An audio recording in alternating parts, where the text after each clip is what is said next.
നമസ്തേ ബച്ചോ. ഹിന്ദി പ്രേമി മണ്ഡലത്തിൻ്റെ ഇന്നത്തെ ക്ലാസ്സിലേക്ക് എല്ലാവർക്കും സ്വാഗതം. ഹിന്ദിയിലുള്ള ഏതാനും പ്രയോഗങ്ങളെ പറ്റിയാണ് നാം പറഞ്ഞുകൊണ്ടിരുന്നത്. ഇന്ന് നമുക്ക് K Bina, K Ziva, K Alaba, K അതിരിക്ത് എന്നീ പ്രയോഗങ്ങളെ മനസ്സിലാക്കാം. ഇവയുടെ അർത്ഥങ്ങൾ ഏകദേശം ഒരുപോലെയാണ്, എന്നാൽ ചെറിയ വ്യത്യാസങ്ങളുമുണ്ട് താനും. അത് നോക്കാം. ആദ്യത്തേത് കെ ബിന. ഇംഗ്ലീഷിൽ ഇതിൻ്റെ അർത്ഥം വിത്തൗട്ട്. ഏതെങ്കിലും ഒരു വസ്തുവോ വ്യക്തിയോ ഇല്ലാതെ വരുമ്പോഴാണ് ഈ വാക്ക് പ്രയോഗിക്കുക. ഈ ഉദാഹരണം നോക്കൂ. മേം ചായ് കെ ബിന നഹി രഹ സക്ത. എനിക്ക് ചായ ഇല്ലാതെ ജീവിക്കാൻ പറ്റില്ല. സീമ കെ ബിന മേം ജി നഹി സക്തി. സീമയില്ലാതെ എനിക്ക് ജീവിക്കാനാവില്ല. അടുത്തത് കെ സിവ. എക്സെപ്റ്റ്, മലയാളത്തിൽ ഒഴികെ. കെ സിവ പ്രയോഗിക്കുമ്പോൾ നമ്മൾ ഏതു വസ്തുവിനെയാണോ ഉദ്ദേശിക്കുന്നത് ആ വസ്തു ഒഴികെ അല്ലെങ്കിൽ ആ വ്യക്തി ഒഴികെ ബാക്കിയെല്ലാം ഉണ്ട് എന്ന അർത്ഥത്തിന് വേണ്ടിയാണ്. ഉദാഹരണം: രമേശ് കെ സിവ സഭി ഛാത്ര ആയേ. രമേശ് ഒഴികെ ബാക്കി എല്ലാ വിദ്യാർത്ഥികളും വന്നു. നമക് കെ സിവ ബാക്കി സബ് ഖരീദ് ലായേ. ഉപ്പൊഴിച്ച് ബാക്കിയെല്ലാം വാങ്ങിക്കൊണ്ടുവന്നു. അടുത്തത് കെ അലാവ.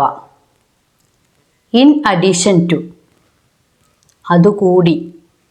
ഒരു കാര്യം പറയുമ്പോൾ അതിനോട് ചേർന്ന് മറ്റൊരു കാര്യം കൂടി പറയുന്നതിനാണ് കെ അലാവ ഉപയോഗിക്കുന്നത്.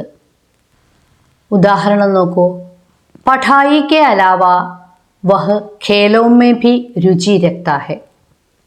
പഠിത്തം കൂടാതെ കളികളിൽ കൂടി അവന് താല്പര്യമുണ്ട്.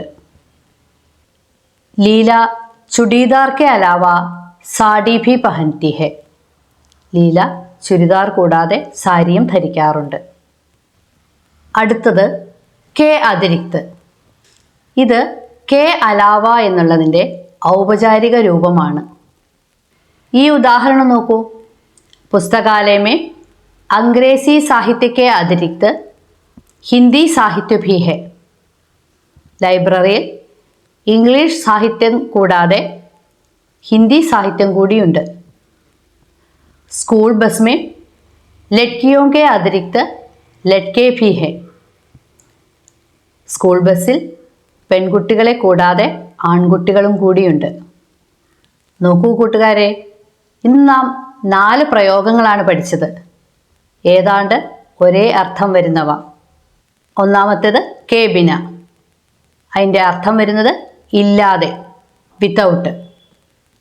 രണ്ടാമത്തേത് കെ സിവ, അല്ലാതെ, ഒഴികെ, എക്സെപ്റ്റ്. മൂന്നാമത്തേത് കെ അലാവ. നാലാമത്തേത് കെ അതിരിക്ത്. കെ അലാവയ്ക്കും കെ അതിരിക്ത് എന്നതിനും ഒരേ അർത്ഥമാണ്. അർത്ഥം അതുകൂടാതെ. ഇന്ന് നാം പരിചയപ്പെട്ട ഈ പ്രയോഗങ്ങൾ നിങ്ങൾക്ക് മനസ്സിലായി കാണുമല്ലോ. ഇതുപയോഗിച്ച് കൂടുതൽ വാചകങ്ങൾ നിങ്ങൾ എഴുതി നോക്കണം. ഹിന്ദി പ്രേമി മണ്ഡലത്തിൻ്റെ ഇന്നത്തെ ക്ലാസ് ഇവിടെ അവസാനിക്കുന്നു. നമസ്കാരം.